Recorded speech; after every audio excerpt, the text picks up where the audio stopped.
హైదరాబాద్ తో పాటు ఇతర పట్టణాల్ని అభివృద్ధి చేసే క్రమంలో తెలంగాణ రాష్ట్ర ప్రభుత్వం బడ్జెట్లో పట్టణాభివృద్ధి శాఖకు 17,907 కోట్ల రూపాయలను కేటాయించింది. ఈ మేరకు డిప్యూటీ సీఎం మల్లు భట్టి విక్రమార్క శుక్రవారం అసెంబ్లీలో బడ్జెట్ను ప్రవేశపెట్టారు. ఈ సందర్భంగా ఆయన మాట్లాడుతూ హైదరాబాద్ శరవేగంగా అభివృద్ధి చెందుతున్న నగరాల జాబితాలో ముందంజలో ఉంది.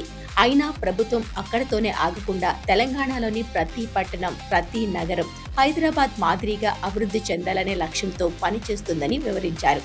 రాష్ట్రంలో పట్టణీకరణ శాతాన్ని పెంచగలిగామని, ఈ ప్రభుత్వం చిత్తశుద్ధితో పనిచేస్తుందని చెప్పడానికి ఇది ఒక నిదర్శనమని సభకు వివరించారు. హైదరాబాద్ మరియు హైదరాబాద్ చుట్టుపక్కల వివిధ మౌలిక సదుపాయాల అభివృద్ధి గురించి వివిధ సంస్థల ద్వారా సుమారు 43,592 కోట్ల 88 లక్షల రూపాయల పనులను ఇప్పటికే ప్రభుత్వం మంజూరు చేసింది. వాటిలో ఇప్పటికే 24,752 కోట్ల రూపాయల పనులు ప్రారంభమయ్యాయి.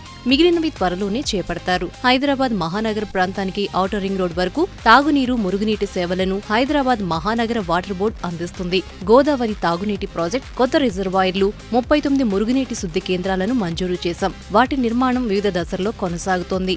హైదరాబాద్ నగర మౌలిక వస్తుల అభివృద్ధి కోసం HCITI పథకం కింద 2,654 కోట్ల రూపాయల్ని ప్రభుత్వం కేటాయించింది. హైడ్రా సంస్థ ఇప్పటి వరకు 1,045 ఎకరాల ప్రభుత్వ భూమిని ఆక్రమణల నుండి తిరిగి స్వాధీనం చేసుకుంది. వీటి విలువ సుమారు 60,000 కోట్లు. ఇటీవల బతుకమ్మకుంట, నల్ల చెరువు, బమ్రుక్ ఉద్దీన్ దౌలా చెరువులను పునరుద్ధరించింది. ఈ చెరువులు భవిష్యత్తులో అభివృద్ధి కేంద్రాలుగా మారి లేక్ ఎకనామీని పెంపొందించడంలో సహాయపడతాయి.